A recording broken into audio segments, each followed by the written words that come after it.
The Trump administration is touting another one of the president's biggest accomplishments, his mark on the federal bench. In his first year in office, the president is naming judges in record numbers, already filling 19, because I especially want you to hear this, 19 federal judgeship vacancies. That includes Justice Neil Gorsuch to the Supreme Court, 12 circuit court judges, and 6 district court judges. Here's the question. How does the White House pick these people? According to a new Washington Post piece, the president asks his advisors one overarching question when going over potential nominees. He's not weak, is he? That's the part that sticks out to me. I want to bring in Ashley Parker, who wrote this great story for the Washington Post, along with my panel, Megan Murphy and Christine Quinn. Okay, Ashley, take us behind the scenes, because more than 50% of graduates from law school right now are women. Yet an overwhelming number of these picks are white guys. How do they keep getting picked?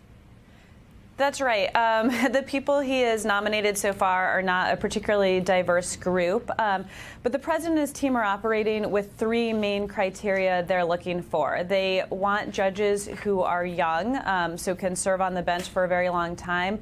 They want people to be conservative, and they want them to be strict constitutionalists. And in terms of the age thing, this is a really important and specific criteria. I was told by someone that what they really want are people under 40, in their 30s and their 40s. They will sort of talk to you if you're between 40 and 50, and they don't want anything to do with you if you're over 50. Now, someone in the White House said that's a bit of a hyperbole, but admitted it is a sort of good shorthand in the way that they're thinking of these appointments and how they're trying to stack the federal bench.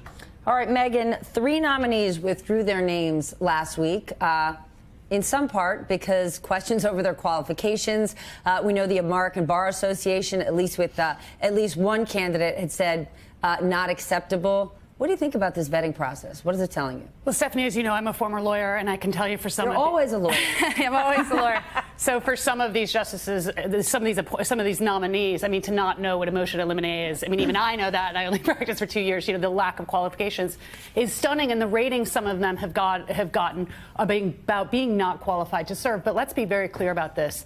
This is very meaningful, very lasting change that will be a mark on the courts and the court system of this country for long after the Trump administration. This is one of the really key policy wins that they are having that is flying a little bit under the radar and is really going to reshape the courts. Let's just bring up something that Ashley said there about strict constitutionalism, or what we used to call strict constructionism. What does that mean? That means that they are appointing judges who do not see the Constitution as what we would call a living, breathing document, a document that can be expanded to ebb and flow with the times and the changing moral compass, the changing social norms of this country. And that affects everything with respect to women's rights in particular, and where Roe v. Wade was founded on an expansion of the penumbra of privacy under the Constitution, goes to LGBT rights, particularly on transgender, and where we are with gay marriage, and how that has expanded from a framework over time. Of course, the Constitution. Gun laws. Remember those gun people laws. Like those muskets. Right. Of course, the Constitution doesn't say anything about same-sex marriage. Of course, the Constitution doesn't say anything about affirmative action policies, because it wasn't written at a time when these policies are in place.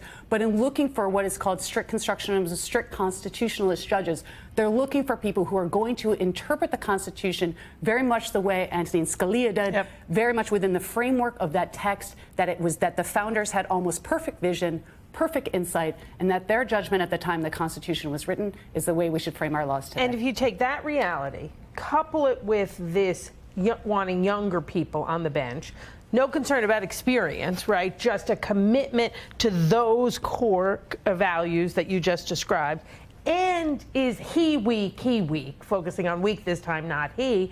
It really sends a message that President Trump and his advisors are committed to having a lasting legacy of conservative, even ultra-conservative decisions on the bench. And if these appointees go through with that strength on being conservative, strength on having one view and young, we will see this effect way into our senior citizen years. Ashley, to these points, does that make this year a massive win for conservative Christians? Because all year long, we've talked about President Trump's behavior, we've talked about moral reprehensibility, and we've said, how does this square off with the party of family values? For those conservative Christians whose family values are extremely traditional, can they put President Trump's behavior and the the Twitter noise aside, because these appointments are massive wins for them. Yes, so far they can, and that's one of the things you hear is that they don't like his Twitter use, they don't like his treatment of women, they don't like the things he says necessarily or often the way he acts, but they do like what he's doing with judges. Of course, the most major one is getting Neil Gorsuch onto the Supreme Court, and until tax reform just passed, that was really his only major achievement, but that was something a number of conservative Christians and just conservatives in general, frankly, held on to, that was sort of the preeminent achievement, and not that nothing else mattered, but they were willing to overlook a number of things because they understood, as you were just talking about, how important a Supreme Court appointment is and how sort of quietly important these other judges are on district and circuit courts. Well, they said, listen to what he does, not what he says, so they make the argument. A tweet can be deleted. These appointments are for a lifetime.